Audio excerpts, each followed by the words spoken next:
اچھا یہ بتائیے گا کہ دوسرا ایک لوگوں کا یہ بھی اعتراض ہے اور بڑا ویلڈ پوائنٹ ہے کہ مہنگائی اور بے روزگاری، جس طرح سے آپ نے بھی بتایا کہ بہت زیادہ ہے اس سوسائٹی میں، لوگ سفر کر رہے ہیں، بھاری جرمانے کیے جاتے ہیں، اس کا کیا حل ہے؟ کیا قانون میں اس کی اجازت ہے کہ لوگوں کی وہ سخت نہیں ہے اور اس پہ جرمانے عائد کیے جائیں؟ اب آپ دیکھیں، بات تو کسی حد تک ٹھیک ہے، جرمانوں کے حق میں بھی ہوں، چونکہ مجھے ویسے آن لائن یہ کہنا تو نہیں چاہیے، لیکن ہماری عوام بھی ایسی ہے کہ جب تک آپ ان کے اوپر لو انفورس نہیں کرتے وہ بھی بات نہیں مانتے۔ آپ جرمانہ، جس کو ایک دفعہ جرمانہ ہو جاتا ہے، نیکسٹ ٹائم اس کو عقل آ جاتی ہے کہ میں نے یہ کام جو ہے اس کو رپیٹ نہیں کرنا۔ لیکن میں نے خود بھی آبزرو کیا ہے، ایز اے آبزرور میں بتا رہی ہوں کہ بہت سارے جرمانے جو ہیں وہ بے قاعدہ ہیں، مطلب جو جرمانہ نہیں بنتا وہ بھی کیا جاتا ہے، خاص طور پہ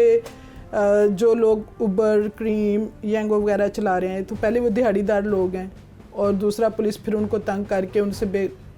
وجہ جرمانے ان کو کرتی ہے۔ موٹر سائیکل جو لوگ چلاتے ہیں، بچے ہوتے ہیں بیچارے کالج یونیورسٹیز میں، اس طرح سے ان کو روک لیا، ان کے اوپر جرمانے کر دیے۔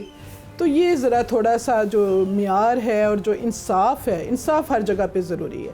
یہ چیز نہیں ہونی چاہیے۔ آپ جرمانے کریں لیکن جو ضروری جرمانہ ہو وہی کریں۔ سم ٹائم آپ بچوں کو ایک تنبیہ کر سکتے ہیں، بچوں کو بتا سکتے ہیں، یا ان کو ایک انفارمیشن دے سکتے ہیں۔ جیسے کہ ہمارے زمانے میں بھی ہم نے ایک کمپین باقاعدہ چلائی تھی کہ ویئر یو پارک یور گاڑی اور یور موٹر سائیکل، یا پھر رولز کیا ہیں چلانے کے، آپ نے کیسے چلانی ہے، تو یہ چیزیں عوام کے اندر آنی چاہیے۔ اب یہ آپ دیکھیں ڈرائیونگ لائسنس، آپ ڈرائیونگ لائسنس ایسے ہی دے دیتے ہیں، آپ کوئی نظام ہی نہیں ہے ہمارے ملک میں۔ باہر کے ممالک میں ہوتا ہے کہ آپ پہلے ایک ایگزام دیتے ہیں، پھر آپ انٹرویو دیتے ہیں، آپ سے باقاعدہ ٹریفک کے بارے میں پوچھا جاتا ہے، ٹریفک کے جو اشارے ہیں ان کے بارے میں پوچھا جاتا ہے، آپ کو روڈ جو ہے وہ سینس دی جاتی ہے، پھر جا کے آپ کو گاڑی کا لائسنس ملتا ہے۔ یہاں پہ تو بغیر لائسنس کے گاڑیاں چل رہی ہیں، یہاں پہ تو لائسنس کا کوئی نظم و ضبط ہی نہیں ہے۔ پھر دوسری بات یہ ہے کہ آپ ایسے ہی لائسنس دے رہے ہیں، مطلب کوئی فیئر نظام ہی نہیں ہے۔ پہلے میرے خیال میں ڈی آئی جی صاحب کے ساتھ ہوں، میں ان کی باتوں سے اتفاق کرتی ہوں، لیکن میں ڈی آئی جی صاحب سے ریکویسٹ کروں گی کہ سب سے پہلے اپنا جو نظام ہے لائسنس دینے کا اس کو درست کریں، جو نظام ہے اس کو فیئر کریں، اور صحیح طرح سے اس کا باقاعدہ ایک ایگزام ہونا چاہیے، ایک بک ہونی چاہیے، بچے اس بک کو پڑھیں، اس کو یاد کریں، اس کا آن لائن ایگزام دیں۔ جو ایک یہ نہیں کہ گھروں میں بیٹھ کے ایگزام دیں، گھروں میں بیٹھ کے کتاب کھول کے ایگزام دے دیں گے، ان کا ایگزام لیں، پھر ان سے ڈرائیونگ ٹیسٹ لیں، ان سے کویسچن کریں، پھر جا کے لائسنس دیں، تو آپ دیکھیں کافی حد تک چیزیں درست ہو جائیں گی۔ بالکل ٹھیک ہے۔ اچھا میڈم یہ بتائیے گا کہ جو ہم نے ہتھ کڑیوں کا ذکر کیا، وہ قانون میں اس کی کتنی رعایت ہے کہ ٹریفک پولیس یہ کر سکتی ہے؟ ٹھیک تو آپ نے کہہ دیا کہ یہ ٹھیک ہے، کسی کو روکنے کے لیے کرنا چاہیے، قانون کیا کہتا ہے؟ دیکھیں، جو ٹریفک پولیس ہے وہ بھی ایک انفورسمنٹ باڈی ہے، اور اس کے پاس اختیارات ہیں، وہ بھی ہماری ایک ایجنسی ہے،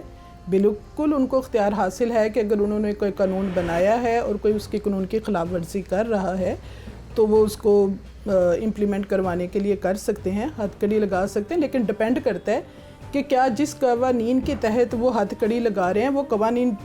قانون جو ہے وہ موجود بھی ہے یا نہیں ہے۔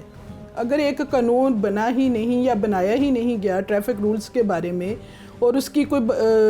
باقاعدگی نہیں ہے، تو پھر تو آپ ہتھ کڑی نہیں لگا سکتے۔ مطلب کوئی جرم جو ہے، جرم ہوگا تو اس کے اوپر آپ لگائیں گے نا۔ تو سب سے پہلے تو میرے خیال میں ان کو لاز لانے پڑیں گے، ان کو قانون لانا پڑے گا، اس کی امپلیمنٹ کروانے کے لیے اس کو منظور کروانا پڑے گا سب، اس کے بعد سے آپ جا کے تو میرے خیال میں ہتھ کڑیاں لگوا سکتے ہیں۔ ایک دم سے آپ ہتھ کڑیوں کا اعلان نہیں کر سکتے۔